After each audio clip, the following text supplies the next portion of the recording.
Hi there, my name is Ruthie Delk, and I'm so excited that I've been invited to lead your church's women's retreat this spring.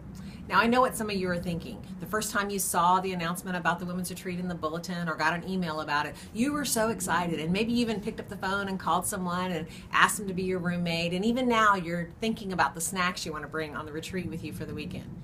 And then there's others of you that are like, no, not so much.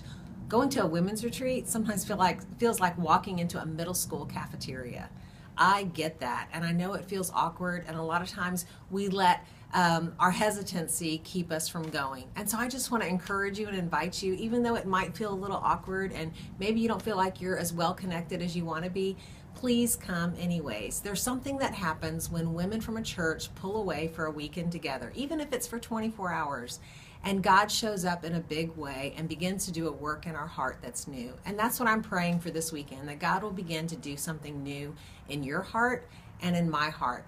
We're going to be looking at the gospel. And I know a lot of you think, well, I already know about the gospel, but I don't know about you. But for me, I have a lot of truth and knowledge in my head, but what I believe is not necessarily impacting how I live. And so we're going to be remembering the gospel. We're going to be looking at all the ways in which we live like spiritual orphans, even though we've been adopted into his family and he calls us his children. And we're going to be reflecting on just how amazing the Father's love for us is. So I hope you'll come. I hope you'll bring a friend.